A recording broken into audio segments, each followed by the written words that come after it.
अस्सलाम वालेकुम। यकीनन आप सब खैरियत से होंगे। आज हम आए कराची के इलाके वाटर पम्प के इलाके के अंदर मोटर मकैनिक वालों की शॉप्स दुकानें हैं। आए आपको उनका विज़िट कराएंगे और आपको दिखाएंगे कि मोटरसाइकिल का कैसे काम होता है और मुनासिब रेटों में यहाँ पर सामान मिलता है और मकैनिक भी मुनासिब रेट में काम करते हैं। चलें आपको दिखाते हैं।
चलें आपको एक मोटरसाइकिल की दुकान का विज़िट कराते हैं और दिखाते हैं यहाँ पे पार्ट्स मोटरसाइकिल के जो मिलते हैं होलसेल के रेट में मिलते हैं।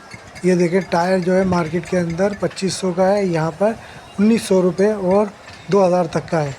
चलें आपको मोटरसाइकिल वाले पार्ट्स की दुकान पे मालिक से आपकी मुलाकात कराते हैं और उनसे पूछते हैं।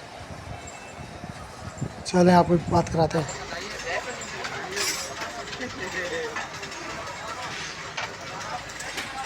हाँ दोस्त, आपकी क्या होलसेल की दुकान है? जी सरकार, शुक्र अल्हम्दुलिल्लाह।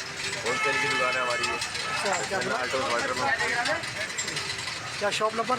Shop number 21। क्या होलसेल नमक आ रहा है तो बिलावा जाता है। वाटर पंप पे मकैनिक है। मकैनिक बहुत पुराने और बहुत उम्दा काम करते हैं और तसल्ली बख्श। क्या नाम है भाई आपका? मेरा नाम मोहम्मद नदीम नदीम है। ये मोहम्मद नदीम मेरा नाम है। कब से कर रहे हैं?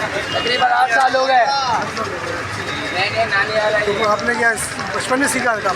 हाँ, ये बचपन से ही सीखा था। अच्छा, स्कूल तो पढ़ने नहीं गए थे, इसलिए इसी काम में ही लग गए थे। अच्छा हुनर है आपके पास? हाँ, अल्हम्दुलिल्लाह। ज़रा थोड़ा